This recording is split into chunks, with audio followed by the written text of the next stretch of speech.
Have you ever found a lump in your dog and wondered what to do? Well, I'm Shauna Veracek, small animal veterinarian, and I'm here to talk about what you should do in that situation and what happens when the mass is diagnosed as something cancerous, next steps, and treatment options.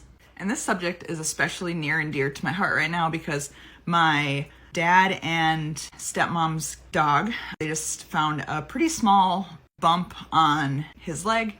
And I was just home for a few weeks a little while ago, and I basically told them what I tell all of my veterinarian clients that come to me when there's a new mass. And that's that we can never diagnose anything just by looking at it or feeling it. I don't care how good you are, nobody can. The best specialists in the world, you can't do it. The only way to diagnose it and to make sure that it is something benign or non-cancerous is to stick a needle in it and get some cells to put on a slide and look at under a microscope.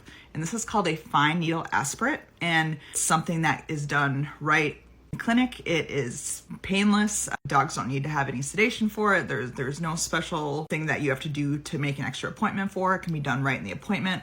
And every veterinarian is going to practice a little bit differently. I tend to look at the cells under the microscope because there are a bunch of things that are easy for me as a general practitioner to diagnose right there in clinic. Those include lipoma, which is the most common benign fatty tumor that we see in dogs, as well as something like a mast cell tumor. That's the most common malignant skin or subcutaneous mass that we diagnose in dogs, as well as some other ones. But basically, if I am not able to come back with a diagnosis, or I'm just unsure of the diagnosis after looking at it, I recommend sending it off to a pathologist to utilize their expertise because they can very often come up with a diagnosis just off of that. So that's the only way that you can diagnose what it is and the best way to know what the next step should be. So my next video is going to be about what you do after a fine needle aspirate comes back as inconclusive or looks like it may be cancer.